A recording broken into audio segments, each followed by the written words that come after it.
কক্সবাজার কলাতলী এলাকার জাকির হোসেন, যিনি একসময় আওয়ামী লীগের সক্রিয় সমর্থক ছিলেন। 5 আগস্ট সরকার পরিবর্তনের পর দলের বিরোধিতায় নেমেছেন তিনি। তার সহযোগী নুরুল হুদা, প্রকাশ গুড়া মিয়াও একই পথ অনুসরণ করছেন।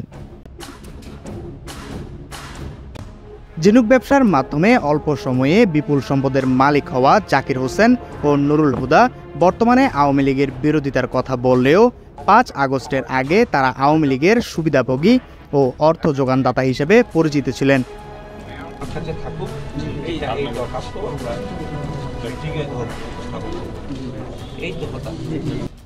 এক যুগ ধরে আওয়ামী লীগের ব্যানারে থেকে কাজ করা জাকির হোসেন এখন আশ্রয় নিচ্ছেন 12 নং ওয়ার্ড কেন্দ্রিক কিছু বিএনপি ও যুবদল নেতার কাছে।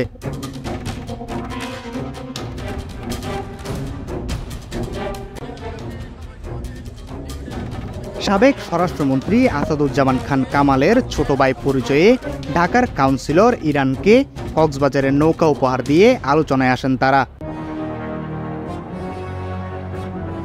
2023 সালে কক্সবাজার পৌরসভা নির্বাচনে নৌকার পক্ষে হয়ে উঠান বৈঠকেও করেন জাকির হোসেন, যে বৈঠকে ছিলেন আওয়ামী লীগের ধর্ম বিষয়ক সম্পাদক অ্যাডভোকেট সিরাজুল মুস্তফা, জেলা আওয়ামী লীগের সাংগঠনিক সম্পাদক আমিনুল ইসলাম মুকুল, জেলা আওয়ামী লীগের শ্রম বিষয়ক সম্পাদক কাজী মুস্তাক আহমেদ শামীম ও কক্সবাজার পর্যটন লীগের সভাপতি কাশেম আলী।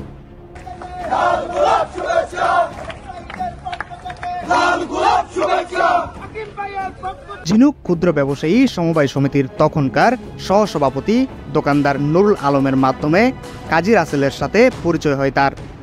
সেই থেকে আর পিছনে ফিরে তাকাতে হয়নি জাকিরের। জাকির হোসেনের উত্থানের নেপথ্যে রয়েছে সুগন্ধা বীজ এবং কলাতলী বীজ। এই দুই বীজে তার রয়েছে 15 থেকে 17টির মতন ঝিনুক, খাবার, ডাব, চশমা ও ক্যামেরার কার্ড।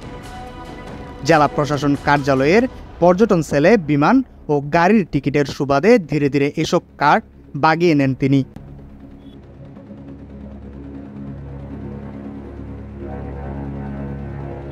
News desk, CCN।